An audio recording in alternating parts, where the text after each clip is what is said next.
Page 73, Shenandoah. Very famous melody. Page 72, we're giving a little bit of music theory here. Chord symbols. The chord symbols normally appear above the staff. As you can see on page 73, there's chord symbols above the staff. If there were two staffs, it'd be above the top staff. And we use the letters. And there are different styles of chord symbols, and even in letters. We'll just stick with what the book is doing. They're using a capital letter for all of them, because a lot of times in chord symbols, they'll use the lowercase letter for minor. But here they're using capital, and then they're putting a little M if it's a minor. So they have G major, and they don't put anything after the G. It's just implied. If there's nothing there, it's major. They could have put a capital M there. Some publishers might. But normally you just get the G major. And then the other one is G with a little m, that's G minor. So we have the G minor. Remember how we changed major to minor? We take the middle note down a half step on the major. Yeah, okay. Now they talk about primary chords and secondary chords. Fine. They're the same numbers in every key. So as long as you know the numbers, you got it. Primary chords are 1, 4, and 5. Or 1, 4, and 5, 7. A lot of times the 5 will add the 7th. Doesn't have to. Just 1, 4, and 5 will do it. Which means all the others are minor. 2, 3, 6, and 7. So the primary chords are all major chords in a major key. And so let's say C major, the 1, the 4, and the 5, they're all major chords. In the secondary chords, you have 2, 3, 6, and 7. They're the other chords. Well, 2, 3, and 6, those are minors. Those are minor chords. So the secondary chords, most of them are minor. The 7th chord is the weird one. It's a diminished chord. So it's a little different. You'll get used to this after a while. After a long while. Maybe. And they give you the triads for G major down there. We've already been through this. You get the 1, 2, 3. Remember there's an F sharp in G major. Got to use those notes in the scale. Here. So you got to use that F sharp when it's there. And you'll see them at the bottom of page 72. So 1 is a major, and then 2 and 3 are minors. Then 4 and 5 are majors. 6 is a minor, and 7th is a diminished. So they give the Roman numerals below the staff, and they give the chord names above the staff. That's what that is for.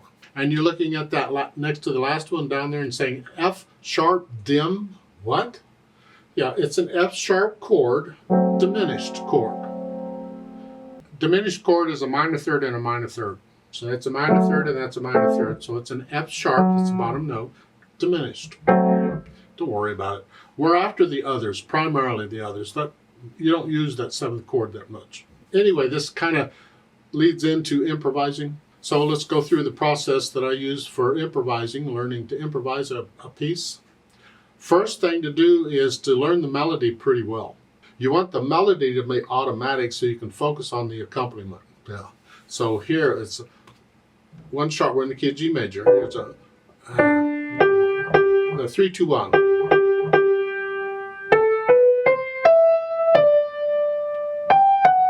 Just make sure you can play it. 1 and 2 and 3. I don't like that. I'll measure 5. I don't like crossing over the thumb unnecessarily. We don't need to cross over the thumb there. So in measure 5, when you hear instead of 3, scratch up and use 5. Now I'm in position. I just changed one time.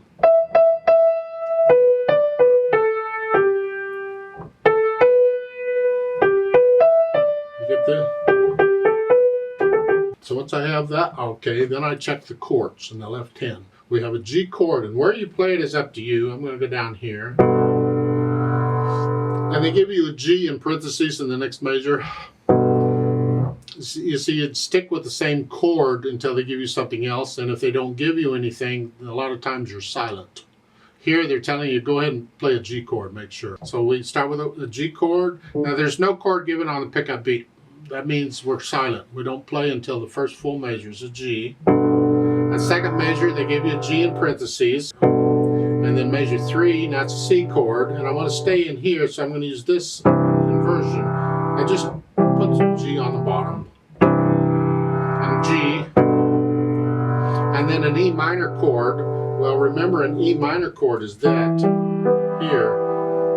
And if I put the E on top, I get that. So I'm going from here to, just thumb comes up. It's E minor. And then C in a close position, well, just come up. Close position means don't move around. Well, I'm doing that anyway. And then G, and now a B minor. Well, a B minor is here. That's B minor. But again, I don't want to move, so I'm going to take that and put it on the bottom. So I'm going from here to here. Just the bottom note moved. And then the D7 is here. It's like a 5/7. That goes top 2. So I get the chords. Then I'll try to put the chords together with the melody and see if it sounds okay. So I'm here.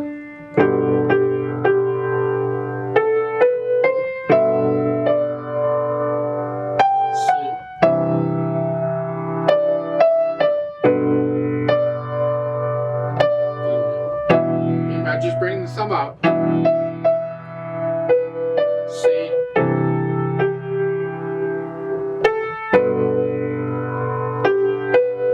Remember B minor? I'm just coming down here. These stay the same. G. So I got the chords down. If I don't like that, I can come up here.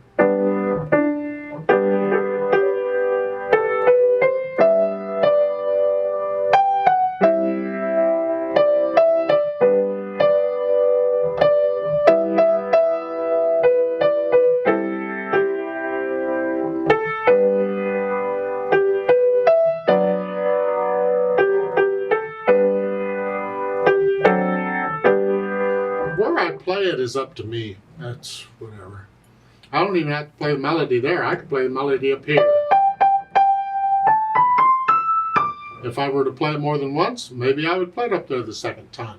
Then I think about, okay, what can I do with these chords? I don't want to play block chords all the time. I play broken chords. Well, I'll do the Alberti bass. We've been doing that.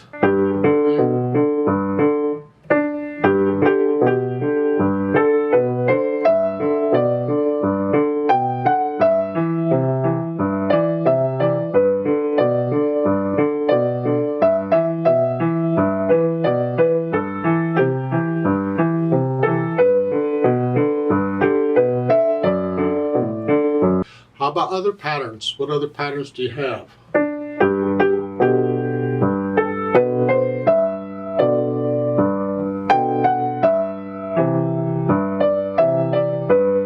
Or this?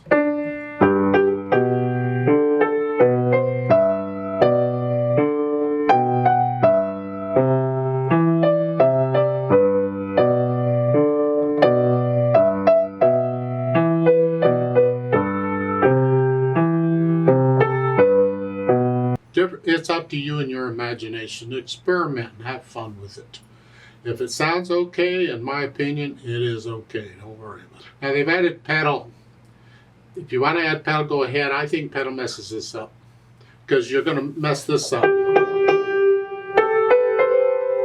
That, ugh.